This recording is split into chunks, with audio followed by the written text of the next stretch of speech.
Դուք աշխատում եք, գոհ եք աշխատաշուկայի գներից։ Աշխատավարձն ես բանա, որ իշքան է շատան մեկա դժգոհ ենք ելնելու, հիմնականում այտենց է մեր մոտ, դուք գոհ եք ձեր աշխատավարձից։ Դե ես ասում եմ էլի, փողը քչություն անում միշտ էլ, հենց չի որ չի բավարարում, բայց դե հարմարվել ենք, չաշխատելուց լավ է։ Վատ։ Ինչ է, որ մարդը աշխատում աշխատավարձը չերիքում դրա լավը որն է։ Ուրեմն ամեն ինչից զուր կա, չէ՞, մի կտոր այսպես հացի փողը աշխատում։ Ոնց կարաս ասես լավ, տրանսպորտը 150 դրամ։ Գյուղից գալիս է, նայ։ Ուսանող երեխուն 1000 դրամը չի երիքում։ Որ գա սովորի գնա կրթություն ստանա։ Ոնց կարելի ասել լավ կամ բավարար։ Չես կարա։ Գիտեք, ես երկար տարին Ռուսաստանում եղել, բայց տեղափոխվել եմ այստեղ ու ցանկալի է որ ժողովուրդը լավ ապրեն։ Մի փոքր գոնե շատ աշխատավարձ ստանան, որ կարողանան իրենց հազարավոր բանջերը բավարարել, իրականացնել։ Եղավ։ Այսինքն մարդիկ լավ չեն ապրում Հայաստանում։ Դե կան ասենք թե լավ ապրում, լավ աշխատավարձ ստացողներ եւ ասենք թե քիչ աշխատավարձ ստացող։ Ցանկալի է որ բոլորի համար լավ լինի։ Մի հատ այս ձևի ասացված կա, ասում է, գալին ոտքերն են կերակրում։ Եղավ, իշքան կվազես ենք անեք աշխատես աղջիկան։ Ու վարձատրում են ըստ քու վազելուն։ Ուտու ջան, ճիշտ եմ ասում։ Եկուս կամ ստանաս, չգիտեմ ամուսին ունես թե չունես, բայց աշխատին բանը, ով որ տղամարդ ասավ գալին ոտքերն է կերակրում, դրան ուզի աղջիկ ջան։ Ոնց կարա դժգոհություն չլինի, աղջիկ ջան, ախր նենց հարցեր եք տալիս։ Հիմա 100-ից 100 ասել են, նույնիսկ միլիոն ստացողներն են ասում, որ դժգոհ են, ոնց կարա սովորական ծրագրավորողը ասի դժգոհ չի։ Իմ տարիքի ծրագրավորողը ջահելների մասին չի։ Ջահելները գոհ են։ Այո, դպրոցում եմ աշխատում։ Իհարկե ոչ, որովհետև աշխատանքը բավականին ծավալուն է, բայց գումարը շատ քիչ է։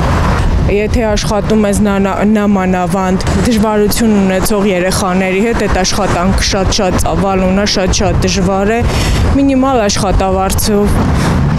շատ դժվար է։ Հազիվ ենք ապրում, այդ իսկի վարձերի փողը չերիքում տան, ինչ դժգոհություն։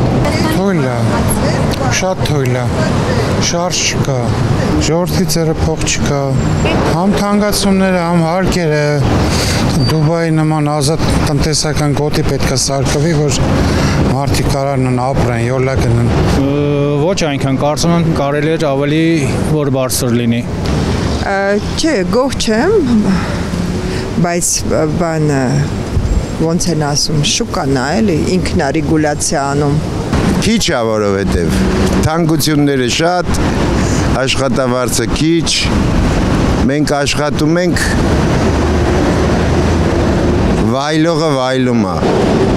մենք քաշող ուժն ենք այս հասարակության, այսինքն մանկավարժությունը դա համարվում է քաշող ուժ։ Դե, եթե հույսս դրել եմ անդադ երեխեքի վրա, էլ ինչ գոհ, ես կուզենայի, որ ես ինքս ինձ ապահովեի։ Որ ասեմ շատ գոհ եմ աշխատաշուկայի այդ գնես ոչ, բայց եթե մարդը կարողանում է պայմաններ ստեղծել ինքը իր համար, իր վրա աշխատել, հնարավոր է, որ որոշակի բաների հասնել։ Ով աշխատում է, ով ջանք է թափում, բնականաբար արդյունք կունենա։ Ով էլ որ պիտի նստի բազմոցին ասի, այս է վատ, այն է վատ, բնականաբար արդյունք չի լինի։ Ընդհանրապես աշխարհով մեկ աշխատավարձից գոհ մարդ չկա, բոլորի աչքին գները բարձր են։ Քիչ թոշակները ավելի բարձր լինեին, որ թոշակառու մարդիկ նորմալ ձևի ապրեին։ Հայաստանը մինչ եկել եմ Ղարաբաղից, հեսա կարուկ էսա, որտեղ գրում ենք, մոտանում ենք հարցի համար, խոսք են տալիս, որ հասակը հարցնում են, ասում են չէ դեմոք կզանգենք, մինչև մենք զանգում են, մենք գրում եմ հարցում տալիս, խնդրում եմ, իսկ մի հատ պահակի տեղ տուեք, ասում հոպա կկարես աշխատես, ասում հասակը ինչքան է, ասում 67 տարեկան, հոպա դի հասակը մեծ է, չենք կարիք ես գործի վերցնենք, հետի բոլոր հարցն է։ Աշխատանքը երկարաժամկետ է, գինը շատ ցածր է։